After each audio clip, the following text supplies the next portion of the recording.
Dave Lawrence out at Honolulu and Hawaii Public Radio. How you doing? What's going on? It's all good. Everything's good. What do you want to talk about today in the Aloha State? What's on your mind? Well, first and foremost, thank you very much, and I appreciate you taking a moment for us, brother. No probs. Well, I was enjoying the new video for Invisible. Of course, now you've got the Surgical Meth Machine and really a lot of interesting stuff. Both in watching that, I was thinking about your history of using so much gear to make cool sounds, and there you are with that teardrop guitar. It looked like something that Johnny Winter used to drag around. Can you talk a little bit about some of the tools and interesting gizmos that went into this? Well, I mean, it goes back to like my theory on why music, the state of music, if you will, has gotten so bad. This is one of the most unanswered riddles in the universe. In the 60s, when we had virtually no technology and no options, every band sounded different. Now, in the new millennia, we have all this technology, and all the bands sound the fucking same, right? So true. It's a real conundrum that I still haven't wrapped my mind around. So the way we did this record, if you will, which wasn't even supposed to be a record, we were just in there just passing out ideas. I do that every year. I spend about 4 months in the studio just passing out ideas, and at the end of those 4 months, we'll listen back, and if something sounds good, we'll try and put it on the shelf, like, say, in a ministry category on the shelf, or a Revco category, or a Lard category at the end, and eventually maybe some of these things will come out as a full album, or we'll work on the ideas further and make it more cohesive as an album. But this one, we're just trying out ideas, and at the end of it, because of during the recording process, a lot of friends came by while we were in the studio, and they heard it and said, man, this is some dope shit. You got to put it out. So, we're like, okay, whatever. We didn't think twice about it. And then apparently some of the CDs I gave my friends leaked, and some record labels started calling and went like, wow, this stuff's great, blah, blah, blah.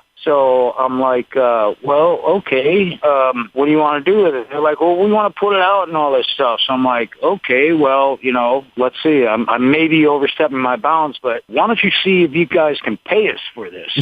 And so they did. They wrote a check for me, and I went down to the bank that day, and I cashed it, and the fucking thing cleared. So I was blown away that we were just like doing demos with no idea that we would have a band or an album or anything like that, or be talking to the press about it or anything. It was just another day of like work during the 4 months of just getting ideas out of your skull and down on the hard drive to document it. So the next day after the check cleared, I'm like, wow, you guys were serious. This is real, right? And they're like, yeah. So one last thing, what are you going to call the band? And what do we do with this?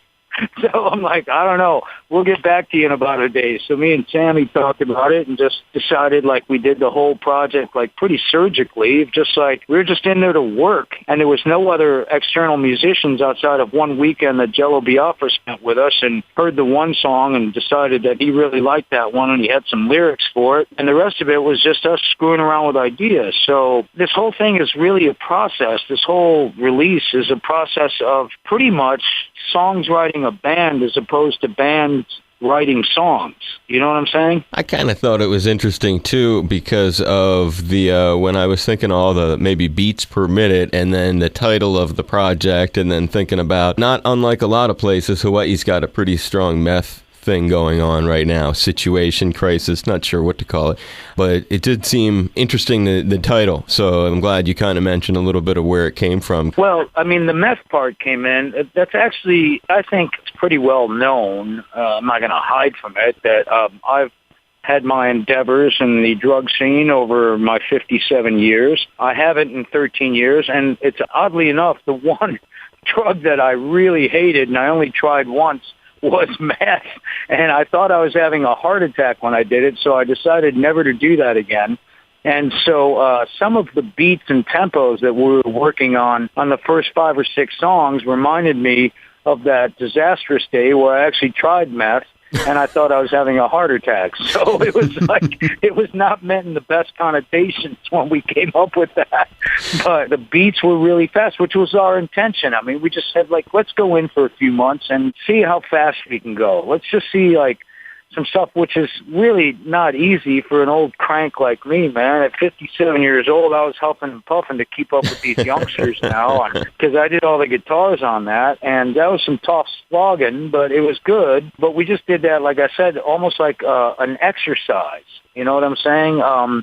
Just like not having any intention of this ever being released. It was just like trying ideas to see how fast we could go. Then about halfway through the record, we got our medical weed cards, and then the record mysteriously slowed down and everything became warm and fuzzy and groovy, man. I mean, I remember looking around the studio doing the vocals on Invisible and could have swore to God I saw like unicorns, kittens, and puppies and butterflies and rainbows and things like that. I mean, everything was groovy by the end of that record, and then next thing I know, it's actually a record. They want us to release it as is. But that was never the intention with this. It was just like go with the flow towards the end, and at the beginning was just like, let's work on trying some fast stuff and see what we could do with that. And that stuff might have wound up on Ministry or Cox, Revco, or Lard album or something like that, and it just kind of morphed. Like I said, songs writing a band as opposed to bands writing a song. It kind of morphed into an actual entity, which was not our original intention on doing this. Well, that division in terms of the kind of stuff that you laid out when you talk about when the reefer card arrives, so to speak, and how that changes the tempo. When I listen to, we already talked about it, you mentioned it too,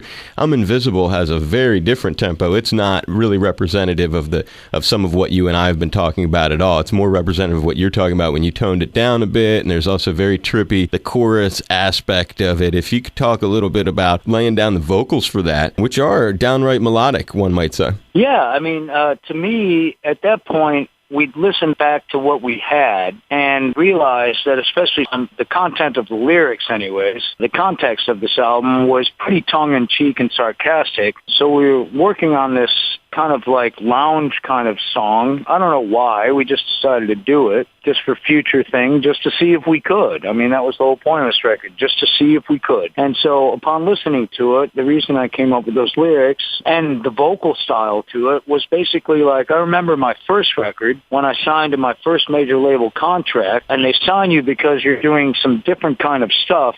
And as soon as you're signed, they threw all of the songs I'd written out and rewrote songs for me, cut my hair, told me how to dress, appointed a producer, appointed the background musicians and all this stuff, and I did this record, and I hated it. And so it took me years to get over the trauma and the shock of that. And so now that we're just doing whatever the hell we want, and especially not knowing if this was ever going to be released or anything like that, I just decided, like, I'm going to make fun of those early days and just sing it like they had me sing the early stuff. You know what I'm saying? You compliment it, though, the way you're doing it, though. It's really hip how you kind of revisit that flavor. Yeah, because I don't care anymore. It is what it is. I did what I had to do at the time. I didn't know any better. And now I'm doing it on my terms, so we decided to do that. And the video is ridiculous. I mean, it's just like, it's so much fun, you know, as opposed to all the fun I missed from actually first being signed and thinking there's a future in music or something that, you know, and then having the rug pulled out from under you. It's nice to like circle back and then be able to do this on your own terms and make it a joke, which is why that video was released on April Fool's Day. I love the video is very trippy, and it made me think about, you know, I read that most of this thing was done at your house in Burbank. How important is the setting or environment for recording? And if you can, kind of describe the kind of cool gear you might have laying around at your house. Well, that's an interesting question. I mean, as I've learned over the years, the environment that you record in is everything, which is why I try and keep external influences out of the recording process. You have plenty of time to play the game when you're touring or doing press or whatever. You have stock answers for the press, this and that, although I'm not very good at that either. I just kind of like go off the cuff. But touring, you wind up recreating something that you did a year ago. You have to stop your forward progression to go back and just entertain the masses, like traveling minstrels in the Middle Ages. Only back then, if you didn't please whatever feudal lord at that particular castle you were playing, they just cut your fucking heads off, you know? Right. So I guess it's not as bad as back then, but pretty close. I mean, to me, the whole idea of selling yourself for money is just it's legalized prostitution, the entire music industry, the way that the system is set up. And so once you want to get off that ball game and you just do what you want to do and let something foster itself or foment organically, you know what I'm saying? I just go in and record ideas, and some of these ideas come out. Some of them are still on my shelf. Some of them will be released someday. Some of them will never be released. But that's the whole point of your whole essence, is that you're just working on ideas because you have these ideas in your head and you need to get them out. It's kind of like taking a really long shit, like a 4-month-long shit. After being constipated, you start getting blocked up with ideas, so you shit them out on the hard drive. Then all of a sudden you can recharge your batteries, regenerate, get some more transmissions in your head, start recording again until you're blocked up and you have to take a big, long dump. And then you spend 4 months doing that. So basically, like my last 7 or 8, 10 albums have just been the byproduct of me being super constipated and just having to take a big 4-month-long dump. So basically, my music is shit. Well, Charles Darwin would certainly find some way of seeing justice in all of that. There's no question about Yeah, evolution. Sure. Why not?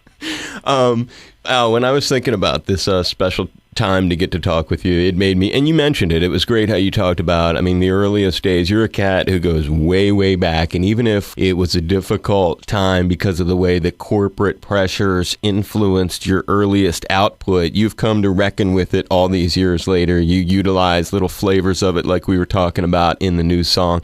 I'm just wondering, because I'm a cat who's not a whole lot younger than you and started liking this stuff when I was really, really young, and I think back to 1983. You got to do the Synchronicity tour, yeah? What was that, the Police? Yeah. Yeah, I think that year we actually wound up being the fodder or the undercard, if you will, for the Police, Culture Club, and Madness that year. All three of them, we were the opening band for that. Is there? I was freaked out. This is not what I signed up for when I got into this, right? So it was quite the eye-opener. So if you want to see a natural progression, you mentioned Darwin. Right. That is evolution, because my eyes were opened wide, as well as my sphincter, by the powers that be, to exactly how the system works. And then eventually you just create your own system, you do your own program, your own data, and you start living by those rules, because those other rules didn't really seem to fit me too well. That's what I was going to say. It's almost like the exposure to all that stuff sent you packing strong. Yeah, I definitely packed my bags after that first record for a long time. And now I'm willing to embrace it, because I do realize in the whole scope of the evolution, if you will, to get back to that, it was necessary to get me to this point. So you are a sum total of all the parts that you've lived at this present point, So without that, I would not be in the good headspace that I'm at right now. I think that's really cool. And there's another aspect of that evolution, which certainly I'm assuming gives you great pride, and hopefully you can shed some light on it. Artificial intelligence. Ministry appears in the film, I've read, at the request of originally Stanley Kubrick. Can you share that story with us? Yeah, Stanley called up out of the blue when I was living in Austin, Texas, and said he was really interested in us having be the band on this movie project that he was going to do. And I was like, I hung up on him twice. It was the third time that I finally accepted that it was Stanley Kubrick. Because, immediately it's just like, yeah, right, how did you get this number? Fuck you. It's like, so after the third time, so he sends me a script. And the script is all about this futuristic male prostitute, i.e. Jude Law in that movie. And the majority of the movie was based around that. And then, so I was like, yeah, sure, are you kidding me? Stanley Kubrick, this is so out of the blue, so unexpected. Didn't go through managers. It wasn't handed to me by an agent. Somehow they got my number and just called me direct, which I thought was really cool.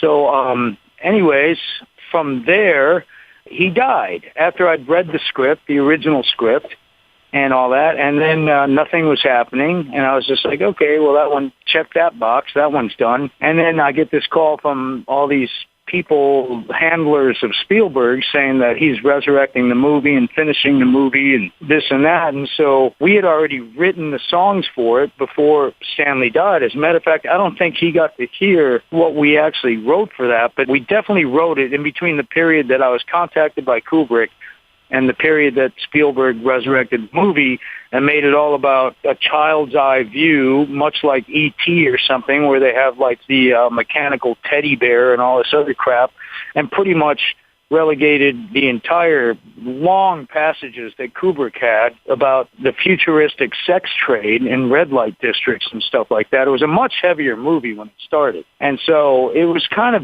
difficult to do this, but at that point we'd already agreed to do it, and we'd already written the songs and spent our own money out of pocket to do these songs. We hadn't been paid for doing this or anything yet, and so Spielberg was willing to pay us for what we had done for Kubrick and tried to assimilate it into his vision of what AI was.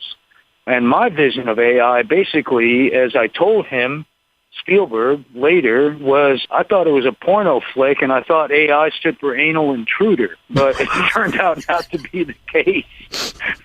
So. Did you develop any kind of, I mean, from what you read online, you never know what you read online. No, the internet's an incredible place. It's kind of like a fiction story that's in progress at all times. But when you... the never-ending, unfolding social media fiction story. That's exactly right. You got it. That's what it seems like. But when I read it, it came across at least like you had somehow developed some sort of rapport with Steven in order to continue to go on with it. Is that the case, or was it more just it became you just went through with a commitment you had made? No, absolutely. We actually totally had a rapport at the end. You have to remember, this poor guy has only been working with this one guy, John Williams, for every single soundtrack he'd ever worked on. And Spielberg's idea of something really cutting edge, and I'm saying really cutting edge for him, would be something like U2. So he didn't know what to make of us at all. You know, we were kind of dropped in his lap, and he was kind of dropped in our lap.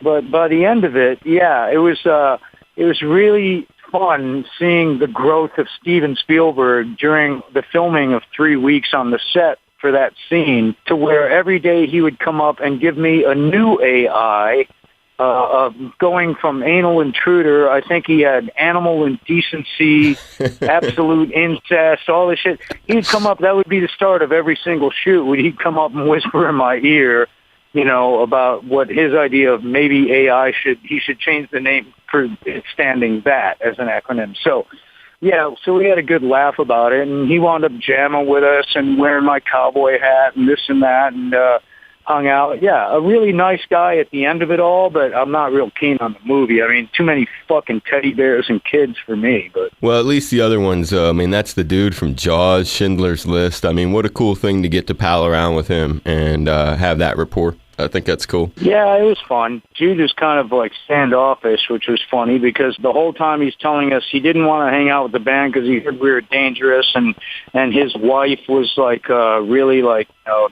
wanted to keep him on the straight and narrow. Then like 6 months later, in some kind of National Enquirer expose, it turns out he was fucking around on his wife the whole time with some chick in the L.A. area.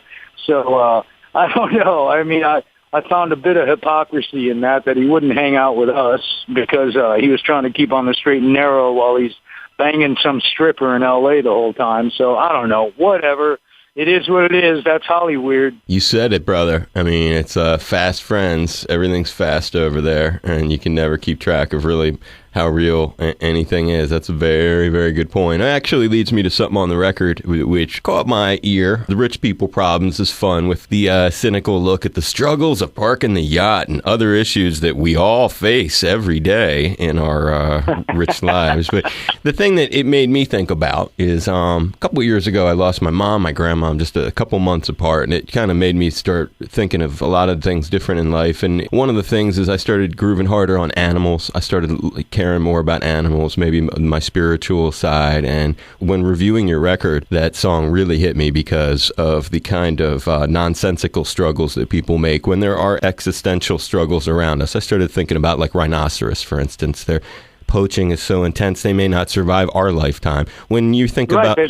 But isn't that indicative of the entire way our society is being dumbed down by social media, unfortunately by the way it's been programmed and works, is that we are dumbed down to think that these things are important. If you listen to songs like I'm Sensitive or Unlistenable or Rich People Problems, it's basically a complete piss take on society and what we've become and what we've willingly rolled over and become. I saw a quote last night, as a matter of fact. We no longer run computers. Computers run us. Okay? And this is what I'm really kind of making fun of in this entire album. If you want a basic lyrical context of the album as a whole, it's pretty much that. So, I mean, take it for what it is. It's just like, basically, every time you get a pop-up, the problem with this is, and the reason I say that social media in the age of intelligence sharing has become a dumbed-down thing for an entire populace and generation. And it's the sense that you order something online, and then you get pop-ups for the next 6 months of similar things. So they want to keep you in an echo chamber. They do not want you to expand your boundaries or horizons or anything. They just want to keep you in the same mold because you buy more shit that way. And that's what the Internet has become. And to me, that's kind of the antithesis of the intelligence age, where that's the most important thing, because that's the one thing that we're not getting out of this. It's so true. I mean, it's all about selling, buying, people continuing with an image that they want to share with their friends, how many likes that somebody can generate. It just really occurred to me how much you were tapping into it with a song like that, because underneath all of it, you are tackling, even though there's some fun and you like to have fun and there's a lot of humor in what you do, you are actually identifying some real stuff out there that is underneath, perhaps. And I guess that does go out in what we were talking about with the evolution, huh? It's a pretty sad evolution that we've been on as a society. It's also predictable. I mean, everything's cyclical throughout history. But the thing about this record, if you want to encompass or encapsulate the whole record in one catchphrase, it's basically Uncle Al in his cynical little, his own bubble, after many years of experiencing different bubbles, is sitting there looking at this and holding up a mirror to what we've become. That's what this SMM record eventually turned out to be. As I review lyrical content and the musical content of this record, because like I said, it wasn't supposed to be a record. So I've had to actually go back and review it and see it as a sum total. And the only thing that I could say is that basically what I think subconsciously we were getting at is just literally standing there and holding a mirror at everyone and going, this is what we are. Are you happy with this? Right. And in the meanwhile, using the only weapon that I know how to use, and I think I use best because I'm not a violent person and this and that, so I use humor and sarcasm to try and get my point across, and it's effective for me. So that's pretty much the summation of this record. It's a great summation. And it's a lot of fun to take a listen to and to play here on the program. Surgical Meth Machine. It's a legendary Ministry figure and figure from so many projects and grooves and tours and stuff. Al Jourgensen. I hope that this was a fun couple of minutes for you to review the record. I enjoyed it. Well, it was a breath of fresh air. You didn't ask me what my favorite tree or color or toothpaste was, so I think it's all good. For NPR, anything. You're the king. And it's All Things Considered is what you're on here. And been on there before. I know it. I give you a big hug, man, and a high five. I appreciate it very much. And you ever come out here, we'd love to take care of you, have you in the studio, do some more stuff with you, maybe support a nonprofit that you want to help out, anything. Just keep us in mind. I'm always up for that. You know, we're playing the Republican National Convention this year. What's the is that for sure? I heard you kind of hinting. That is for sure. Yeah, that is for sure. We are playing at the Agora Ballroom on Sunday night, the eve of the convention beginning, where every knucklehead right-wing douche is going to have a gun parading around Cleveland. We couldn't even find a hotel room after the show was confirmed. We're staying 17 miles outside the city, so we're trying to get some kind of social media kind of hookup for a B&B where the band can just hang out all day, because we can't go back and forth from the hotel to the thing. It's that crowded, and there's that many right-wing knuckleheads in one spot, with Ministry playing literally less than a mile away on opening night. And what could possibly go wrong, Dave? I mean, I don't know. What do you think? That's so cool that you got that booked. Was that something you had to plan months in advance? Well, actually, the people in Cleveland booked it, and when I looked at the calendar, I was like, hell yeah. So we're on. All right? Listen, I got another interview coming up right now, so it was great talking to you, and pay attention to the reviews of the Cleveland show. It might get crazy. I will. Be safe. Thanks, Al. I appreciate it, brother.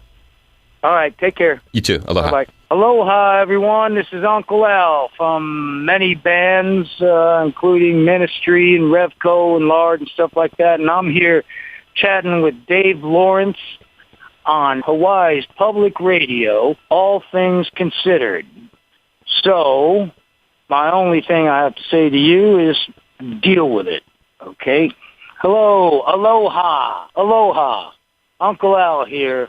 Remember to support your local radio station, especially public local radio station, especially Dave Lawrence, especially somebody that would have my crazy ass on their actual frequency. So, support it or go away into your shell of a life. So, support public radio, or else. I know where you live. Thanks to the NSA, I definitely know where you live.